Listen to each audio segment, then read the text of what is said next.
Hello बच्चों, आपका स्वागत है अपने यूट्यूब चैनल जीएस भाई चौहान सर में। अब से पहले वाली वीडियो में हमने क्लास 6 की ज्योग्राफी का चैप्टर नंबर 1 किया था, तो एनसीईआरटी वाला। तो चैप्टर नंबर 1 में हमने जो टॉपिक्स थे वो सब एक्सप्लेन पहले कर लिए थे। इसके बाद इसकी हमारी बुक एक्सरसाइज रह गई है। अब बुक एक्सरसाइज को भी आप ध्यान से देखना और वीडियो को अंत तक देखना। पूरी कंप्लीट बुक एक्सरसाइज कराऊंगा मैं इसी वीडियो में। पूरी बुक एक्सरसाइज कराने के बाद में फिर उसके बाद अगर आपको कोई क्वेरी होती है तो वो बताना कमेंट बॉक्स में, मैं आपकी क्वेरी को सही पूरा करूंगा। अब इसके बाद हम देखते हैं, पहला क्वेश्चन है इसका, ग्रह और तारे में क्या अंतर है। मैंने पहले वीडियो में भी समझा दिया था, ग्रह के बारे में बताया मैंने, तारे के बारे में बताया था मैंने। तारे के बारे में सुनिए, एक बार और बता देता हूं। तारे के पास अपनी ऊष्मा और प्रकाश होता है, जबकि ग्रह के पास अपनी ऊष्मा और अपना प्रकाश नहीं होता है। ग्रह की अपेक्षा तारा साइज में काफी बड़ा होता है, उसका आकार देखें तो काफी बड़ा होता है। यही इसमें मेन अंतर है। मैंने लिख दिया है, वैसे चाहो तो स्क्रीनशॉट भी ले सकते हो, चाहो तो वैसे लिख लेना। ग्रह के पास अपना प्रकाश तथा ऊष्मा नहीं होती है, जबकि तारे के पास अपना प्रकाश और अपनी ऊष्मा होती है। तारे का आकार ग्रह से काफी बड़ा होता है। पहला क्वेश्चन हमारा खत्म हो जाता है। इसके बाद क्वेश्चन नंबर 2 है। क्वेश्चन नंबर 2 में सौर मंडल से आप क्या समझते हैं। सौर मंडल के बारे में मैंने बताया था कि एक सौर मंडल का मेन मुखिया जो है वो सूर्य है। तो सूर्य और 8 ग्रह कौन से? बुध, शुक्र, पृथ्वी, मंगल, बृहस्पति, शनि, अरुण, वरुण। 8 ग्रह। पहला नंबर सूर्य, फिर दूसरे नंबर पर 8 ग्रह, फिर उपग्रह और कुछ अन्य खगोलीय पिंड जैसे क्षुद्र ग्रह हैं, उल्का पिंड हैं। इन सबको पूरे कंबाइन कर लें अगर एक जगह हम इन सबको कंबाइन करने के बाद जो बनता है हमारा, ये सौर मंडल बोला जाता है। इसको हम सौर परिवार के नाम से भी जानते हैं। तो ये हमारा दूसरा क्वेश्चन भी कंप्लीट होता है। एक बार बता दूं, सूर्य, 8 ग्रह, उपग्रह तथा अन्य खगोलीय पिंडों को सामूहिक रूप से एक जगह कंबाइन करके हम सौर मंडल कहते हैं। इसे सौर परिवार का भी नाम दिया जाता है। आगे बढ़ते हैं। थर्ड क्वेश्चन है, सूर्य से उनकी दूरी के अनुसार सभी ग्रहों के नाम लिखो। सूर्य से बढ़ती दूरी के क्रम में, तो ये मैंने बताया भी था, फिगर की सहायता से भी बताया था, सबसे नजदीक कौन सा, सबसे दूर कौन सा ग्रह है। तो मैंने ऐसे क्रम से लिख दिया है। सबसे नजदीक वाला बुध है और सबसे लास्ट में सबसे दूर, सूर्य से सबसे दूर वरुण है। तो बुध, शुक्र, पृथ्वी, मंगल, बृहस्पति, शनि, अरुण, वरुण। ये मैंने एक सेंटेंस लिख के बताया था, सूर्य से बढ़ती दूरी का क्रम याद रखने के लिए। अगला क्वेश्चन देखते हैं। चौथा क्वेश्चन है, पृथ्वी को अद्भुत ग्रह क्यों कहा जाता है। पृथ्वी अद्भुत ग्रह है, ये सभी जानते हैं। मैंने बताया था पृथ्वी के बारे में भी, थोड़ा सा टॉपिक आया था। तो सबसे पहले हम देखेंगे, पृथ्वी पर जीवन के अनुकूल परिस्थितियां पाई जाती हैं। मतलब किसी अन्य ग्रह पर ये सब परिस्थितियां नहीं पाई जाती हैं। जो जीवन, हमें जीवन जीने के लिए जरूरत है जिनकी, वो हमारी पृथ्वी पर पाई जाती हैं। अगली बात है कि इस पर जल पर्याप्त मात्रा में स्थित है, उपस्थित है। इस पर पर्याप्त मात्रा में जल है, जो कि हमारे जीवन के लिए बहुत ही जरूरी है। और सबसे बड़ी बात, जीवनदायी ऑक्सीजन। ऑक्सीजन किसी अन्य ग्रह पर नहीं पाई जाती, ऑक्सीजन इस पर पाई जाती है, वो भी पर्याप्त मात्रा में, भरपूर मात्रा में। तो यही 3 चीज हम लिख देंगे, इसीलिए अनुकूल है ये, जो पृथ्वी को अद्भुत ग्रह कहा जाता है। पृथ्वी पर जीवन के अनुकूल परिस्थितियां हैं, इस पर जल पर्याप्त मात्रा में उपलब्ध है और जीवनदायी ऑक्सीजन पर्याप्त मात्रा में पाई जाती है। अगला देखते हैं। अभी अगला क्वेश्चन आता है, हम हमेशा चंद्रमा के एक ही भाग को क्यों देख पाते हैं। अब मैं बताऊं, इसमें ऐसा होता है, चंद्रमा हमारी पृथ्वी का उपग्रह है जो कि पृथ्वी के चारों ओर चक्कर लगाता है, इसकी परिक्रमा करता है। तो परिक्रमा करने में इसको लगभग 27 दिन का समय लगता है, पृथ्वी का एक पूरा चक्कर लगाने में। और इसके साथ साथ चंद्रमा अपनी धुरी पर भी घूमता है, और अपनी धुरी पर घूमने में भी इसको लगभग 27 दिन का ही समय लगता है।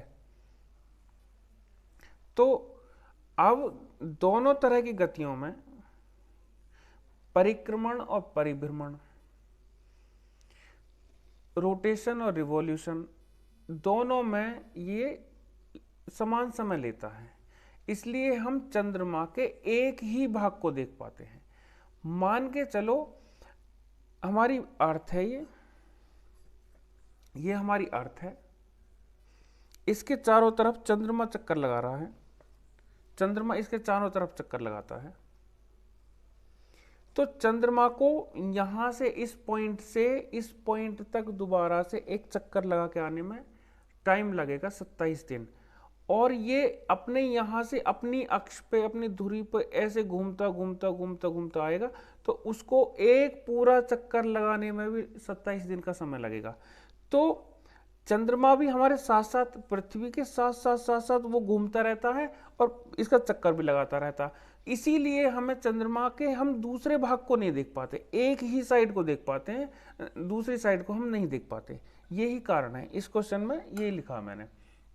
चंद्रमा लगभग 27 दिन में पृथ्वी की परिक्रमा पूर्ण करता है तथा अपनी धुरी पर एक पूरा चक्कर लगाने में भी इतना ही समय लेता है। इस प्रकार यह दोनों गतियों में समान समय लेता है। दोनों गतियां मतलब रोटेशन, रिवॉल्यूशन। अतः हम चंद्रमा के एक ही भाग को देख पाते हैं। इन सब क्वेश्चंस को लिख लेना, और अगर जरूरत पड़े चाहे स्क्रीनशॉट ले लो इसका, और बाकी कोई प्रॉब्लम हो तो मुझे बताना। अब अगला क्वेश्चन देखते हैं। अगला क्वेश्चन है, ब्रह्मांड क्या है। ब्रह्मांड के बारे में पहले भी जिक्र आया था। ब्रह्मांड, मैं बताऊं, ब्रह्मांड से पहले हम आकाशगंगा को देखते हैं। देखा जाए तो ब्रह्मांड जो है लाखों आकाश गंगाओं का समूह है। लाखों आकाश गंगाएं मिलकर एक ब्रह्मांड का निर्माण करती हैं। फिर अब देखते हैं आकाशगंगा क्या है, आकाशगंगा किससे बनती है, उसके बाद ब्रह्मांड का कॉन्सेप्ट समझ में आ जाएगा। आकाशगंगा जो है, करोड़ों, आकाशगंगा में होते करोड़ों तारे, बादल और गैसें, ये सब मिलकर, आकाशगंगा कोई छोटा सा हिस्सा नहीं, बहुत बड़ा हिस्सा है। आकाशगंगा जो है करोड़ों तारे, बादल और गैसों को मिलाकर आकाशगंगा बनती है। हमारी आकाशगंगा जैसे मिल्की वे गैलेक्सी, मिल्की वे है। तो अब मैं बताऊं, करोड़ों तारों, गैसों तथा बादलों की प्रणाली को आकाशगंगा कहते हैं। इस प्रकार की लाखों आकाश गंगाएं मिलकर ब्रह्मांड का निर्माण करती हैं। तो ब्रह्मांड क्या है, इसमें सिर्फ इतना लिखना। अब इससे आगे बढ़ते हैं। इसके बाद क्वेश्चन नंबर 2 आता है। पहले में तो ये इतने 5-6 पार्ट थे इसमें, पहले क्वेश्चन में। क्वेश्चन नंबर 2 जो आता है वो मल्टीपल चॉइस क्वेश्चन है। मल्टीपल चॉइस क्वेश्चन के लिए मैंने बुक ली है। मल्टीपल चॉइस को ऐसे ना करके मैं ऐसे ही बता दूंगा आपको। मल्टीपल चॉइस में है, पहला क्वेश्चन है, किस ग्रह को पृथ्वी के जुड़वां ग्रह के नाम से जाना जाता है। पृथ्वी का जुड़वां ग्रह। अगर हम सूर्य से बढ़ती दूरी के क्रम में देखते हैं, पहले होता है हमारा बुध, फिर शुक्र, फिर पृथ्वी। तो शुक्र के बाद में तुरंत पृथ्वी है। तो शुक्र ग्रह जो है, पहले सन तो यहां है ही, सूर्य है, इसके बाद बुध आएगा, फिर शुक्र आएगा, फिर पृथ्वी आएगी हमारी दूरी के बढ़ते क्रम में।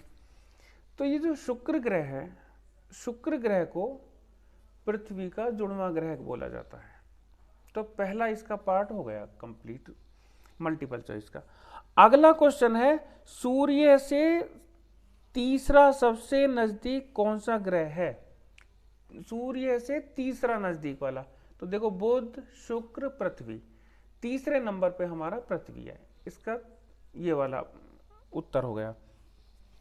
इसके बाद अगर हम अगला देखते हैं, इसका थर्ड पार्ट, थर्ड में है सभी ग्रह सूर्य के चारों ओर किस प्रकार के पथ पर चक्कर लगाते हैं। ये मैंने बताया था, मैंने ये बनाया था सूर्य के चारों ओर, जैसे सूर्य है यहाँ पे, सूर्य के चारों ओर बिल्कुल सर्कुलर पाथ पे नहीं चलते। ये सर्कुलर नहीं, सर्कल नहीं होता, ये होता इस तरह से दीर्घ वृत्ताकार पथ नहीं है, ये दीर्घ वृत्ताकार पथ है। तो हमारी मानो पृथ्वी सूर्य के चारों ओर चक्कर लगा रही है, तो एक बार तो पृथ्वी सूर्य के नजदीक आ जाती है, तो एक बार पृथ्वी सूर्य से काफी दूर हो जाती है।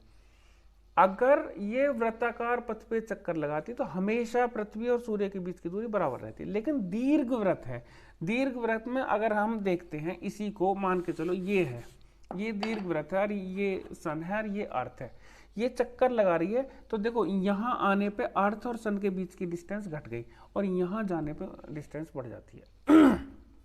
तो ये लगाते हैं दीर्घ वृत्ताकार पथ पे चक्कर। इससे अगला देखते हैं, ध्रुव तारे से किस दिशा का ज्ञान होता? सीधी सी बात है, उत्तर दिशा, उत्तर दिशा की ओर ध्रुव तारा चमकता है। मैंने बताया था कि उसमें बताया था कि जब हम देखेंगे तो ध्रुव तारा हमेशा ही उत्तर दिशा की ओर चमकेगा। इसके बाद है क्षुद्र ग्रह किन कक्षाओं के बीच पाए जाते हैं? क्षुद्र ग्रह का ध्यान रखना, मंगल और बृहस्पति ग्रहों की कक्षाओं के बीच पाए जाते हैं, मंगल और बृहस्पति, इसका आंसर हो गया। इसके बाद में अब आते हैं हमारे जो फिलप्स हैं, इसके फिलप्स देखते हैं अब हम। अब ये आता है फिलप्स वाला, डैश का एक समूह जो विभिन्न प्रतिरूपों का निर्माण करता है उसे कहते हैं। ये होता है अलग अलग प्रतिरूपों का निर्माण जो करता है, ये तारों का समूह करता है। तारे अलग अलग उसमें पाए जाते हैं रूपों में, कि सारे तारे मिलके कहीं कोई शेप बन गई, कहीं कोई शेप बन गई, अलग अलग तरह की आकृतियां बनती हैं। तो यहाँ आएगा तारों का एक समूह जो विभिन्न प्रतिरूपों का निर्माण करता है, उसे बोलते हैं हम तारामंडल। तो ये तारामंडल हो गया। तो पहला अगर लिखना चाहो, यहाँ जगह नहीं, मैं यहाँ लिख देता हूँ फर्स्ट वाले में, एक तो तारों लिख देंगे और दूसरा है इसमें तारामंडल। सेकंड वाला है, सेकंड वाले में क्या है, तारों की एक बहुत बड़ी प्रणाली को कहा जाता है। तारों की बहुत बड़ी प्रणाली जो है, मैंने बताया था आकाशगंगा के बारे में कि आकाशगंगा में करोड़ों तारे, गैस, बादल होते हैं। तो तारों की बहुत बड़ी प्रणाली जो हो गई उसे बोलेंगे हम आकाशगंगा। ये हो गई हमारी आकाशगंगा। तो तारों की बहुत बड़ी प्रणाली को आकाशगंगा कहा जाता है। इसका जो थर्ड है, थर्ड में आता है डैश पृथ्वी के सबसे करीब है, सबसे नजदीक कौन है? चंद्रमा है। तो ये है हमारा चंद्रमा। चंद्रमा पृथ्वी का उपग्रह है, पृथ्वी का चक्कर लगाता है, तो सबसे नजदीक है ये। अगला है डैश सूर्य से तीसरा सबसे नजदीक ग्रह है। इससे पहले वाले में भी आया था, सूर्य से सबसे नजदीक वाला ग्रह बुध, शुक्र, पृथ्वी। तो ये हो गई हमारी पृथ्वी। फोर्थ पॉइंट हो गया हमारा, ये इसमें आ जाएगा हमारा पृथ्वी।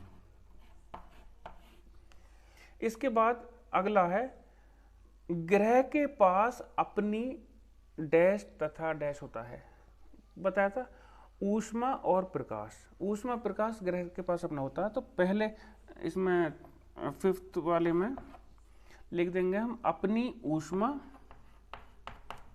और अपना प्रकाश। सेकंड वाले फिलअप में इसके में प्रकाश लिख देंगे।